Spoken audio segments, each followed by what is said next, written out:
अस्सलामुअलैकुम dear students, कैसे आप सब लोग। उम्मीद है सब लोग ठीक ठाक होंगे। इंग्लिश का पेपर आप लोगों का अच्छा गुजरा होगा।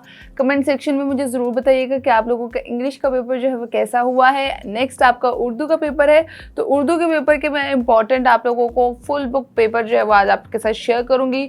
सब्जेक्टिव और ऑब्जेक्टिव दोनों अलग अलग बनाऊँगी। आज जो है वो मैं सब्जेक्टिव पेपर, ठीक है, उसको डिस्कस करूँगी और आप लोग देख लीजिएगा कि आपकी तैयारी कैसी है। अच्छा, ज़रूरी नहीं है कि जो मैं बताऊँ वही एग्जैक्टली आए। मैं ये फिर रिपीट में कह रही हूँ, मुझे कमेंट सेक्शन में कोई ये ना कहे कि मिस ऐसा नहीं होता, ये नहीं आया, वो नहीं आया। बहुत सारे स्टूडेंट्स बहुत अप्रिशिएट भी करते हैं, उनको पता है कि हमारे गेस्ट पेपर्स जो है वो चलते हैं।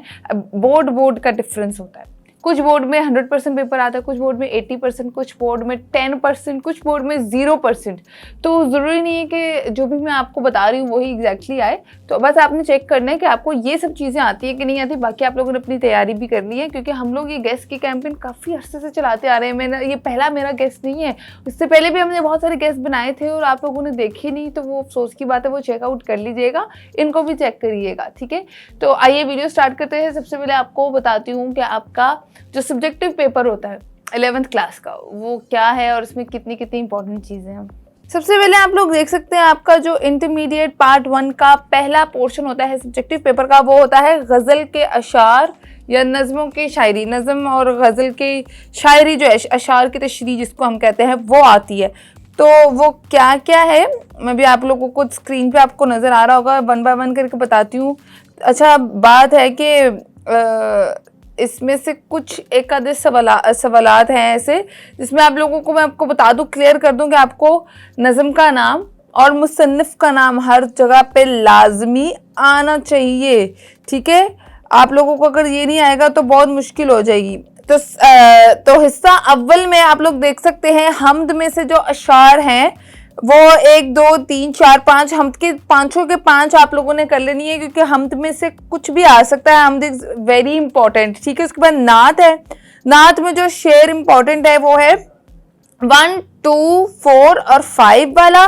तस्लीम और रजा में से जो बंद इंपॉर्टेंट है वो है नंबर 2 वाला, ठीक है। उसके बाद बरसात में से 3 और 4 वाला आपको आना चाहिए। उसके बाद मुस्तकबिल की झलक में से 1 2 5 और 8 वाला जो शेर है वो आपको आना चाहिए। उसके बाद हलाल इस्तकलाल में से नंबर 1 और नंबर 2, पहले 2 जो इंपॉर्टेंट है वो शार पहले 2 आप लोगों ने करने हैं। उसके बाद जो लास्ट है खिताब जवानाने इस्लाम, उसमें जो शेर इंपॉर्टेंट है वो है 1 2 3 7 और 8। 9 वाला भी आप लोग चेक कर लीजिएगा, मगर 7 और 8 बहुत इंपॉर्टेंट है, वो आप लोगों ने देखना है। ये आपकी नज़मों में से इंपॉर्टेंट अशार की तशरीह है। सारी वैसे भी आप लोग करते हैं, फुल बुक वगैरह वैसे भी करते हैं, तो आप लोग देख लें कि इसमें से इंपॉर्टेंट कौन से। अगर आप लोग ये करेंगे ना तो फिर आप लोगों को फायदा होगा। नेक्स्ट है दर्जा झेल जो गज़लें हैं, गज़लों की कौन कौन सी इंपॉर्टेंट है। एक गज़ल जो है वो आपकी मीर ने लिखी है, एक आतिश है, दाग है, मोमिन है, मोहानी है और कासमी है। इसमें से कौन कौन सी जो गज़लों के अशार इंपॉर्टेंट है वो ये है कि गज़ल नंबर 1 में से शेर नंबर 2 3 4 इंपॉर्टेंट है। उसके बाद गज़ल नंबर जो 1 ही है उसमें से आतिश वाला पोर्शन में से शेर नंबर 2 3 और 4 इंपॉर्टेंट है। अच्छा, गज़ल नंबर 2 में से जो मीर ने लिखी है वो है शेर नंबर 2 3 4 और 5 इंपॉर्टेंट। अच्छा, बाकी आप लोग अपनी स्क्रीन पे जो है वो चेक कर सकते हैं। फुल स्क्रीन करके मैं आपको दिखा रही हूँ, टाइम शॉर्टेज की वजह से हमने आगे भी बढ़ना है। तो ये जो गज़लें इंपॉर्टेंट है वो आप लोग मार्क कर लें और इन्हीं को प्रिपेयर कर लीजिएगा, इंशाल्लाह इन्हीं में से आएगा। ये हो गया आप लोगों का गज़लों और नज़मों का पोर्शन, जिसको हम अशार की तशरीह का पोर्शन कहते हैं, वो हिस्सा अव्वल में आता है। हिस्सा 2 में अब क्या क्या चीज़ें आती हैं आपको बताती हूँ। सबसे पहले आता है सियाको सबाक के हवाले से किसी एक पैराग्राफ की तशरीह, मतलब जिसको हम लोग पहले सलीस कहते थे, तशरीह कहते थे। उसमें आप लोगों ने जो चीज़ें इंपॉर्टेंट है याद रखने वाली, वो सबक का अनवान और मुसन्निफ का नाम। ये अगर 2 चीज़ें आती हैं आपको, आप समझे कि आप लोगों के चांदी हो गए, सोना हो गया। अच्छा, ये 15 मार्क्स का आता है, इसलिए ये बहुत इंपॉर्टेंट है, तो ये आप लोगों ने गौर से देखना है। सबक नंबर 1 में से जो है वो यहाँ से जो शुरू होता है ना, वो अफ़ाल जिनका ताल्लुक, यहाँ से आप लोगों ने करना है। उसके बाद नंबर 2 पे देखें, जो सबक नंबर 1 ही है, अज़्मो इस्तक़लाल शुजात सब्र, जहाँ से स्टार्ट होता है और एक ही पैराग्राफ, जो छोटा सा पैराग्राफ होगा वो इंपॉर्टेंट है। ये आप लोगों के सामने है। अच्छा, अब आपको मैं समझा दूं कि जिसमें सबक नंबर 1 लिखा हुआ है वो चैप्टर नंबर 1 ही है। उसके आप लोगों ने पैराग्राफ जो मेंशन्ड है वो आपको मेंशन पैराग्राफ नजर आ रहे हैं कि यहाँ से स्टार्ट है और एंडिंग तो ऑब्वियसली जो पैराग्राफ जहाँ एंड होता है वहां आपको समझ आ जाएगी। नंबर 3 पे है मोहम्मद रसूल अकरम सल्लल्लाहु अलैहि वसल्लम का वजूद मुबारक, यहाँ से स्टार्ट है। उसके बाद बादशाह हो या गदा अमीर, ठीक है। ये पहले 4 जो पैराग्राफ्स है ये सबक नंबर 1 में से। इसी तरह आप लोगों को बता दूं नेक्स्ट सबक नंबर 2 में से 2 पैराग्राफ्स हैं, 5 और 6 वाला। फिर सबक नंबर 3 में से आई थिंक 5 पैराग्राफ्स है जो इम्पोर्टेंट है। सबक नंबर 3 जो है वो पैराग्राफ की सलीस मतलब सयाको सबाक के तशरीह के लिए बहुत इंपॉर्टेंट है। तो बाकी सबक के जो आपके सयाको सबाक के टॉपिक्स हैं आप लोगों को नजर आ रहे हैं, कुछ चैप्टर 1 से लेकर 14 तक है। जैसे चैप्टर नंबर 3 जो है बहुत इंपॉर्टेंट है, आपको स्टार्टिंग वाले पैराग्राफ का जहाँ से शुरू हो रहा है वहां से आप लोगों को बता दिया गया है। पैराग्राफ जहाँ एंड होगा वो तो आपको चैप्टर जब बुक खोलेंगे आपको पता ही चल ही जाएगा। ये तमाम तो चैप्टर के इंपॉर्टेंट सबक के पैराग्राफ्स हैं जो कि आपको सियाको सबाक के लिए आ सकते हैं, सबक की तशरीह के लिए आ सकते हैं। इसमें आप लोगों को सबक का नाम और मुसन्निफ का नाम लाजमी आना चाहिए। ये आप लोग बाकी अपनी स्क्रीन पे फुल स्क्रीन करके देख सकते हैं। नेक्स्ट है मुदज्जल सेल में से किसी एक निसाबी सबक का खलासा लिखें और मुसन्निफ का नाम जो है वो तहरीर करें, ठीक है। ये खलासों पे वैसे मैं अलग से वीडियो बना चुकी हूँ, अगर किसी ने नहीं देखी तो वो यहाँ से देख लीजिए। 6 आपके सबक 14 चैप्टर्स में से 6 चैप्टर्स आपको इंपॉर्टेंट बता रही हूँ।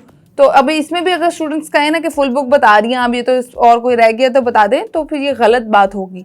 तो जरा आप लोग देखिएगा कि सबसे पहला है अदीब की इज्जत, सेकंड है सफारिश, फिर दोस्ती का फल, चिराग की लो और आना घर में मुर्गियों का, और लास्ट है अस्मा हसना सल्लल्लाहु अलैहि वसल्लम। ये 6 चैप्टर्स है जो कि बहुत इंपॉर्टेंट है सियाको सबाक के खलासे के लिहाज से। नेक्स्ट है नज़मों के इंपॉर्टेंट खलास है, उसमें आपको 6 नज़में मैंने आपको ऑलरेडी अलग से वीडियो में भी बताया है, अगर नहीं किसी ने देखी तो देख लें। हलाल इस्तक़लाल है, तस्लीम और रज़ा, लोकल बस, मैदाने करबला में सुबह का मंजर, मुस्तकबिल की झलक और हम।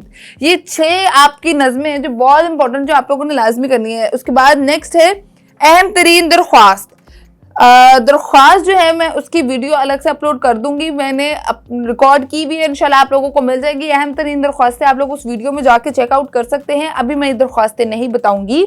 उसके बाद आपके आता है मुकालमे का टॉपिक, मुकालमा या फिर रवादाद नवीसी आता है, तो मैं आपको मशवरा दूंगी मुकालमा करें। मुकालमे में आपको ये 6 टॉपिक्स जो है बहुत इंपॉर्टेंट आ सकते हैं कि तालीमी निज़ाम पे 2 दोस्तों के दरमियान मुकालमा करना है, सिगरेट नोशी के नुकसानात के मौजू पर दोस्तों के दरमियान मुकालमा आपने लिखना है, दहशत गर्दी के बढ़ते हुए रुझान पर 2 शहरियों के दरमियान मुकालमा लिखना है, ग्राहक और दुकानदार के दरमियान महंगाई के मौजू पर मुकालमा लिखना है। ये तो बहुत इंपॉर्टेंट है, आप लोगों को पता है आजकल महंगाई कितनी है और ये ट्रेंडिंग टॉपिक है, तो वो एग्जामिनर आपको ये पूछ सकता है। उसके बाद नेक्स्ट है 2 दोस्तों के दरमियान इंटरनेट के फवायद और नुकसानात के मौजू पर मुकालमा लिखना है, बेरोजगारी के बारे में 2 दोस्तों के दरमियान आपने मुकालमा लिखना है। उसके बाद जो रवादाद नवीसी है उसके टॉपिक्स आप लोग देख सकते हैं, 8 इंपॉर्टेंट है।